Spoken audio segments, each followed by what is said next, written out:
Bismillahirrahmanirrahim. Assalamualaikum warahmatullahi wabarakatuh. Kenalin teman-teman, namaku Anang. Aku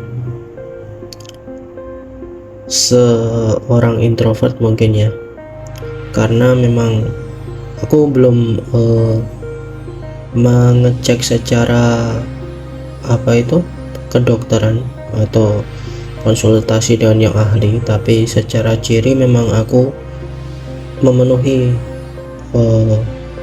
ciri-ciri seperti seorang introvert, dan aku ingin mengutarakan isi hati ketika aku ingin membuat video. Mungkin berat memang ketika aku menampilkan diri seperti ini, ingin membuat karya, membuat sebuah peninggalan atau legasi agar aku menjadi bermakna meskipun hanya sekedar video.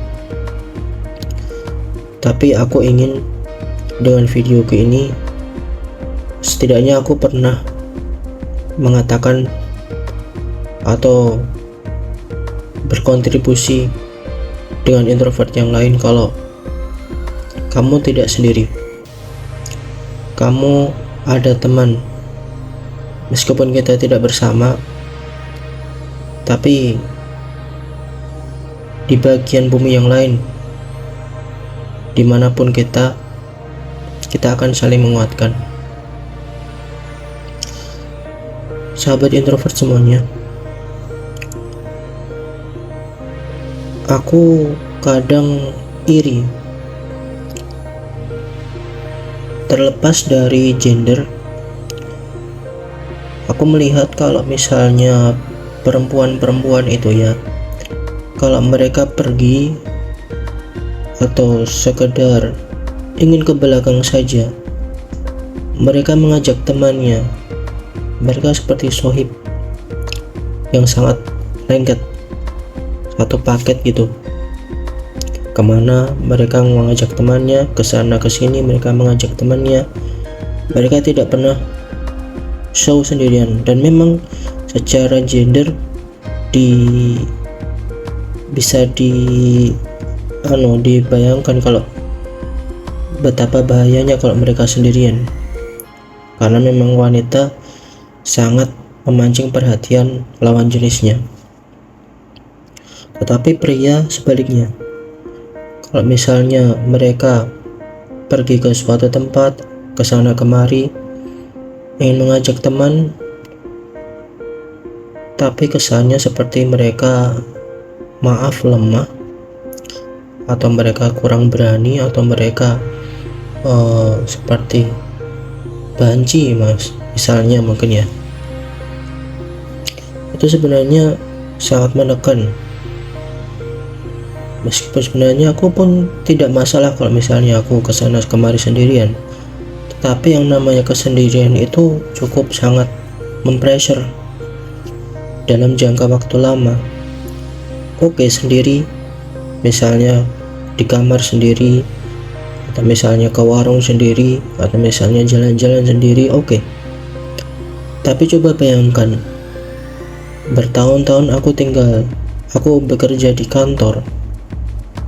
Aku seorang introvert yang kurang begitu bergaul dengan teman-teman lain, karena bisa dibayangkan ekstrovert di kebanyakan mereka berbicara atau mengumbar-ngumbar ucapan yang sebenarnya aku pikir itu sebenarnya kurang penting untuk diutarakan di depan umum. Misalnya mereka berkeluh kesah tentang komputernya lambat lah, atau misalnya tadi dia lupa kasih makan kucing, sekarang kucingnya kelaparan di rumah, gak ada yang ngajakin, gak ada yang minta tolong. Itu sebenarnya bukan masalah masyarakat umum kan, dia hanya ingin berkeluh kesah dengan masalah dia, tapi seperti dia ingin mengumumkan kalau dia punya masalah itu dan semua orang harus beratensi dengan mereka. para ekstrovert itu. Sebenarnya bagiku nggak perlu juga sih, tapi kalau misalnya aku menjadi orang itu, aku berpikir berulang-ulang kali, apakah aku harus mengucapkan, apakah ini adalah masalah yang terlalu remeh-temeh untuk dipikirkan orang lain juga. Untuk berkata-kata hal seperti itu, aku harus berpikir berulang-ulang kali. Maka apalagi yang aku tampilkan selain aku hanya sebagai orang yang diam, karena berkata pun aku harus mencernanya berulang-ulang kali dan outputnya pun akhirnya kosong, dan aku akhirnya hanya fokus bekerja saja di kantor. Sampai akhirnya aku menyadari, meskipun aku sebenarnya sudah sadar sejak dulu ya, kalau misalnya ketika mereka pulang, mereka ingin lebih dulu pulang, ataupun ketika mereka pulang lebih lama, mereka ingin agar jangan ditinggal. Mereka ingin ada 1-2 temannya yang menunggu dulu agar mereka pulang bersama. Tapi di situ ada 3 orang, misalnya 2 orang ini adalah temanku juga, dan 1 orang ini adalah aku. Nah, 2 orang ini saling, yang satu sudah mau pulang, yang satu ini belum selesai. Dia berkata kepada yang satu ini kalau jangan tinggalin aku, nanti aku sendirian. Aku takut kalau pulang kantor sendirian nanti nggak ada temannya. Padahal di sini ada aku di sini. Dan aku melihat, kenapa dia merasa takut padahal di sini ada aku juga. Walaupun sebenarnya aku juga tidak ada niat apapun untuk melakukan apa-apa dengan dia. Dia temanku. Tapi apa alasan mereka takut sendirian padahal ada aku di situ? Dan sampai aku menyadari, karena memang aku mungkin terlalu pendiam juga, akhirnya aku seperti dianggap tidak ada di situ. Dan aku mulai sedikit depresi. Tentu kadarnya tidak begitu parah ya, hanya aku merasa tersinggung juga. Dan di situ aku mulai berpikir kalau aku ingin mengutarakan ini dengan berkarya, menuangkan dengan video kalau aku punya pengalaman seperti ini. Dan dengan kalian yang juga introvert, mungkin beberapa kali dari kalian yang ada ekstrovert juga, tapi aku ingin berkata dengan teman-teman yang lain yang sesama introvert juga, kalau pengalaman seperti ini tuh nggak ada di aku saja mungkin ya. Kalian mungkin juga ada 1-2 orang yang ekstrovert, yang introvert secara umum, dan ekstrovert mungkin 1-2 orang hanya merasakan sedikit ya, tapi aku kurang tahu juga. Tapi aku hanya fokus ke teman-teman introvert. Dan jujur aja aku masih berat dalam berkata-kata di depan media sosial seperti ini. Tapi jujurlah kalau ini adalah langkah pertama, dan langkah pertama itu adalah hal yang sangat tersulit. Kemudian dengan langkah yang pertama ini nanti akan melumasi langkah berikutnya, kalau bahwa kamu pernah melakukan hal seperti ini sebelumnya, sehingga langkah kedua menjadi lebih mudah, langkah ketiga lebih mudah lagi, langkah keempat, kelima, keenam menjadi lebih mudah lagi. Ya, sebegitu mungkin ini sedikit pengutaraan dari pengalamanku sebagai introvert yang ingin aku bagi atau share ke teman-teman ya, biar aku sendiri juga tidak merasa depresi atau merasa sendiri.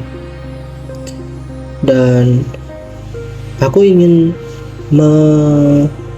membagi sudut pandang juga ya mungkin ya, kenapa sih aku berbicara seperti ini di depan kamera mengutarakan keluh kesahku yang mungkin di sebagian orang apa sih orang ini aneh banget. Mungkin aku ingin membayangkan kalau misalnya ketika belum zamannya media sosial seperti ini ya, kalau teman-teman tahu orang-orang introvert itu benar-benar sendiri, sampai bahkan ada orang yang mencoba membuat untuk ada teman imajinasi. Mereka seperti punya teman yang khusus buat mereka, ada selalu. Seperti misalnya kalau nggak teman seperti hewan peliharaan atau teman imajinasi seperti boneka dan sebagainya untuk mereka ajak bicara, untuk mereka jadikan tempat berkeluh kesah. Tapi dengan bermedia sosial seperti ini, kita selain bisa membagi keluh kesah kita di media sosial, dan kita sekaligus bisa untuk saling membagikan pengalaman juga, atau juga kita bisa menambah kemampuan kita untuk agar kita berani bicara, berani speak up, tidak menyembunyikan lagi di pikiran kita. Walaupun kita tahu sebagai seorang introvert itu kita diam, sebagai penampilannya kita seperti orang yang diam, tapi sebenarnya di dalam pikiran kita itu sangat ramai, sangat riuh, penuh dengan keramaian, penuh dengan keluh kesah yang ingin diutarakan, seperti mau meledak tapi tidak mau keluar. Karena kepada siapa dia ingin mengutarakan ini, sedangkan orang-orang mempunyai masalahnya masing-masing. Mungkin itu saja video untuk saat ini. Video berikutnya aku ingin mengembangkan lagi problem dari introvert ini, dan semoga kalian yang mendengarkan ini yang punya problematika yang sama, selamat, kamu merupakan teman yang sama, yang punya problematika sama seperti aku. Dan untuk yang merasa ini kurang penting, skip aja atau di unlike juga enggak apa-apa, karena memang tidak semua kita bisa memenuhi ekspektasi orang-orang. Kadang ada yang merasa ini adalah barang berharga pada sesuatu, dan ada orang yang merasa bahwa di tempat yang lain merasa bahwa barang ini biasa saja. Mereka apatah ini, tidak ada kebutuhannya, usahanya dia dengan barang ini, jadi dia merasa itu tidak penting. Tidak apa-apa. Dan itu dulu mungkin. Sekian. Assalamualaikum warahmatullahi wabarakatuh.